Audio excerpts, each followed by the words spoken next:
Boa tarde, gente. Vamos lá para a nossa aula 19, tá?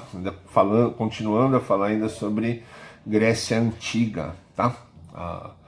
Não se esqueçam que junto às aulas aí tem os textos para vocês lerem, tudo bonitinho, tá? No primeiro momento ali na última aula a gente falou principalmente de como era o estabelecimento, né, dessa sociedade grega, várias polis, todas que vêm de uma mesma origem, mas uma independente da outra, que não foge muito do que acontecia nos outros lugares. E falamos da rivalidade que acontecia, principalmente por causa da política, tá? Da democracia ateniense contra o governo, da autocracia, né? Governo de uma pessoa só, dos espartanos, que era o governo de toda a Grécia, tá? Somente em Atenas você teve o desenvolvimento da democracia, que durou por um período até que fosse destruído pelos próprios espartanos, tá? Falamos também sobre os persas no meio dessa confusão, que querem invadir a Grécia, tanto por motivos territoriais, por motivos lucrativos, né, da produção grega, para aumentar a sua área de influência, como também para evitar que a democracia crescesse. A ideia da democracia, naquele momento, era terrível. Como a democracia levava, em certa medida, o poder ao povo, ameaçava os reis, os imperadores, os faraós. Se a democracia se espalhasse nas polis, nos impérios, os reis, imperadores e faraós perderiam a boiada que eles tinham, né?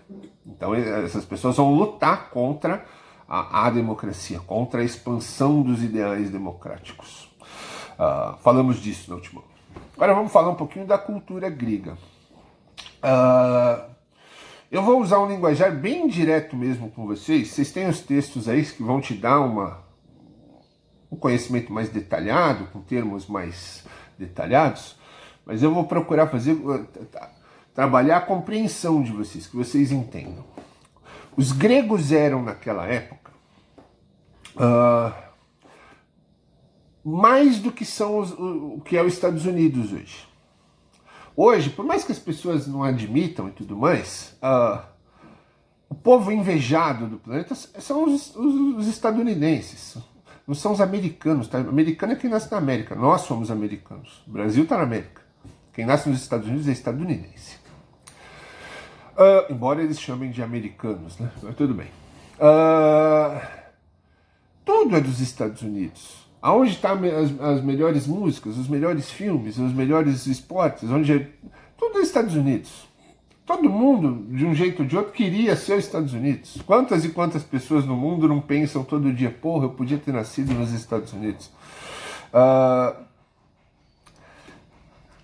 Grécia é a mesma coisa naquele período. Embora a Grécia seja um território bem inferior aos persas, aos egípcios, todo mundo queria ser a Grécia. A Grécia, ela é a luz, ela naquele tempo ela significa a luz, a cultura grega, as artes gregas, as técnicas militares gregas, tudo grego, as construções. Hoje as pessoas têm essa simpatia, né, esse desejo pelas coisas gregas, pela religião grega, pelas construções gregas, por como os gregos se vestiam, pelo teatro grego, pelas artes gregas em geral, as esculturas, mas naquele momento também. Os gregos eles reuniram características de vários povos e criaram uma cultura que era naquele tempo já considerada a cultura. Ser grego era uau! Entendeu? Ser persa era ótimo, ser não sei o que, egípcio, mas ser grego era uau, era nossa. Eles eram invejados, vamos colocar assim, mesmo sem ser os mais poderosos, mesmo sem ser os mais ricos, mas a cultura grega, a cultura helenista, né? Os helênicos, tinha essa influência no restante. Então dominar a Grécia era também assumir. Os egípcios tinham isso também, os egípcios tinham essa aura de misticismo, de poder. Dominar o Egito era algo que, além de terras, tudo te trazia um pouco do charme de ser egípcio. Os gregos também, mais ainda. Dominar a Grécia te trazia também essa coisa de ser um pouco grego, de desfrutar da cultura grega. Os gregos tinham um orgulho gigantesco, tá? Uma certa até arrogância quanto à cultura deles. Mais para frente vocês vão ver que eles vão tentar impor essa cultura, que todo mundo viva do jeito que eles vivem. Algo que os Estados Unidos faz também, hoje.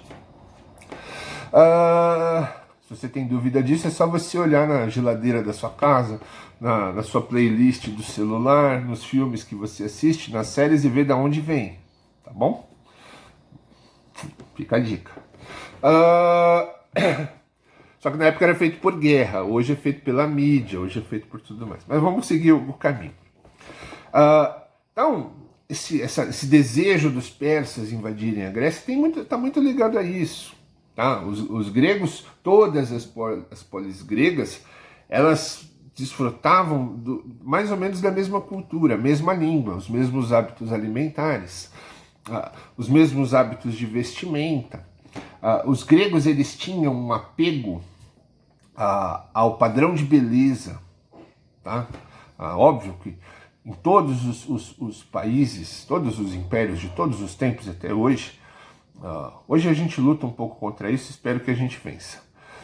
Você tem um padrão do que é bonito e o que é feio. Isso vai variar de lugar para lugar. O que é bonito, o que é considerado bonito, o que é considerado interessante em um lugar, em outro pode ser considerado feio. Os gregos foram o primeiro povo a definir um padrão de beleza a ser seguido, de saúde, de beleza física, de construções, de tudo mais. Tudo grego era tudo muito bonito. Tudo tinha que ser feito com uma riqueza de detalhes absurda. Em outros locais também. Mas os gregos elevaram isso para um nível muito alto. Os negros definiram o que era um homem bonito, uma mulher bonita. Criaram um padrão. Infelizmente permanece até hoje. Então, os gregos definiram como o padrão masculino de beleza Aquiles. Um semideus que durante a guerra de Troia participou da invasão de Troia, da destruição de Troia, e foi morto. Ele era invencível. Segundo a mitologia grega, ele foi mergulhado em um lago. Uma semideusa, né, uma musa, pegou ele pelo calcanhar e mergulhou num lago que as águas tornavam imortal. Só que ela não podia encostar na água. Então ela segurou ele pelo calcanhar e enfiou ele todinho dentro da água, deixou só o calcanhar de fora, que era onde ela estava segurando. E ele morreu com uma flechada no calcanhar. Por isso que o nosso calcanhar se chama calcanhar de Aquiles. Tá? Então quem era Aquiles? Forte, guerreiro, loiro, branco, olhos azuis. E que é o padrão de beleza, que infelizmente lutamos contra ele até hoje. Tá? As pessoas... da mulher Helena de Troia, que vai ser raptada, que na realidade é grega, é espartana, vai ser raptada pelos troianos e vai casar com o príncipe de Troia.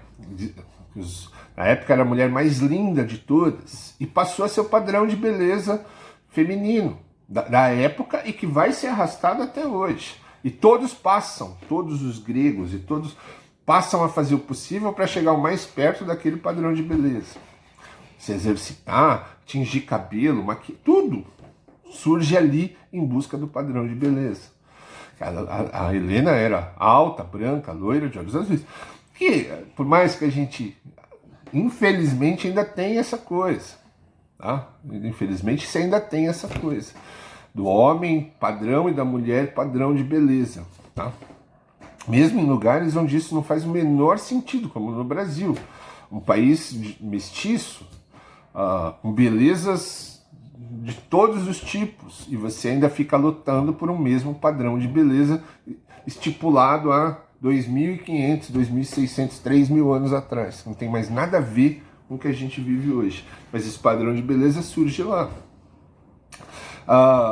O desenvolvimento das artes, a arquitetura, as construções gregas eram maravilhosas, todas feitas em mármore, branquinho, bonitinho, limpinho. Eles tinham essa coisa da limpeza, da beleza, do detalhe, que outros povos também tinham, mas os gregos elevaram isso para um patamar muito maior. Na música, na escrita, Os primeiros historiadores são gregos. As ciências, a matemática, tudo isso vai ser desenvolvido pelos gregos. Eles vão ter rituais de educação, eles vão ter rituais de treinamento militar, que vão encantar todo mundo conhecido daquela época. O ser grego era um status. Tá? Isso vai criar em todos os vizinhos um certo mal-estar, uma necessidade de dominar esses gregos, de impedir o crescimento desses gregos. Esse mal-estar vai ser encabeçado pelos persas, como a gente já falou, e depois ele vai ser levado para outras regiões. Você tem em cima da Grécia um país que existe até hoje, que hoje perdeu quase toda a importância política, a gente nem sabe que ele existe, chama Macedônia, que não são gregos, não tem a mesma origem dos gregos, mas que se sentiam gregos, mesmo os gregos rejeitando isso. E esse império, esses macedônios, vão dominar a Grécia. Como? Um local menos poderoso, eles tinham essa necessidade de se tornarem gregos. Quando a Grécia expulsa os persas, depois de um tempo, as polis gregas vão se separar, vão voltar a ter conflito entre elas. Esparta vai invadir Atenas, vai destruir Atenas. Os persas vão voltar, você vai ter uma nova guerra de gregos contra persas. E ao final dessa guerra, os persas são expulsos, mas os gregos, as polis gregas estão assim enfraquecidas. O número de homens mortos é gigante, o gasto que eles tiveram com essas guerras foi absurdo. Então, ao ver essas polis gregas enfraquecidas militarmente, financeiramente, os macedônios se aproveitam do momento e invadem, tá? Com o imperador, o rei da Macedônia, Filipe o Caolho. Ele é chamado de o Caolho porque ele não tinha um dos olhos, ele sofreu um ferimento em batalha e ficou com um olho só, então ele era chamado de Filipe o Caolho. Invade a Grécia e é Filipe e seu filho, a gente vai falar disso na próxima aula, e seu filho Alexandre que vão unificar a Grécia. Então a Grécia como uma coisa só, ela vai existir por influência dos macedônios. Eles vão formar um império macedônico, mas que vai ser tratado como império grego. Tá? Esses macedônicos, esse rei da Macedônia, Filipe, Alexandre, eles não vão criar as coisas com base na Macedônia, embora sejam de origem da Macedônia. O exército inicialmente seja macedônio. Quando eles unificam a Grécia, eles unificam com a Macedônia e transformam tudo em uma coisa só, tudo em Grécia. Não é, mas eles chamavam assim. Os gregos não os viam como gregos, mas eles se consideravam não só os líderes dos gregos, mas se consideravam gregos também. A gente vai falar disso na próxima aula. Essa é mais para vocês terem esse entendimento. Tá? As Olimpíadas que a gente conhece hoje, essas Olimpíadas que tem de 4 em 4 anos, vai ter no Japão esse ano, era para ser ano passado, mas por causa da pandemia trazou para esse ano, foi inventada pelos gregos. Os Jogos Olímpicos, os esportes eram praticados pelos gregos, muito pelo culto à saúde e à beleza que eles tinham. Nas artes, o teatro, o drama, a comédia, tudo isso vai se desenvolver na Grécia também. As esculturas que já existiam na Grécia, elas vão ter um plus, um upgrade. Então a Grécia naquele momento é o centro da efervescência cultural daquele mundo antigo. Tá? Tanto que até hoje você tem a busca por ideais daquela Grécia antiga. Aquela Grécia antiga, para muitos, ela vai ser o auge da civilização humana. Melhor que tudo que aconteceu antes e que é o exemplo a ser buscado, o objetivo a ser buscado pela sociedade moderna. Tá? Então, a Grécia tem esse papel, mesmo que por um período não tão longo, esse auge da Grécia foi como se a luz do planeta, todos buscavam aquela iluminação intelectual das ciências, da matemática, das artes, dos esportes, dos hábitos, dos padrões de beleza. A Grécia era o sol que brilhava naquela região, e que todos queriam beber daquela fonte, né? Espero que vocês tenham entendido. Então essa é a Grécia Antiga, importantíssima, desempenhou um papel importantíssimo que até hoje afeta diretamente a nossa vida, tá certo? Para bem e para mal. Que vai ser dominada, as brigas internas e externas vão enfraquecer essas polis gregas até que elas acabem sendo dominadas por um povo estrangeiro, que é a Macedônia. Esses, sim, criarão um império, dominarão a Pérsia e tudo mais, criarão um império muito maior até que o Império Persa, tá certo? E esses deixarão nomes para a história mundial, que até hoje, tá? Entre eles Alexandre o Grande, por aí vai. Espero que vocês tenham entendido. Na próxima aula nós falarei sobre deuses gregos, tá certo? E aí na última aula da semana, na primeira da semana que vem, a gente começa a falar sobre Macedônia, tá certo? Império da Macedônia, Império Romano, e aí a gente encerra o que a gente tem para falar sobre sexto ano, e aí começaremos aí as matérias de sétimo ano, tá certo? Então, amanhã falaremos sobre deuses gregos, tá certo? E terá uma atividade, amanhã não, né? Na próxima aula, e uma atividade valendo nota, beleza? Até a próxima aula, gente.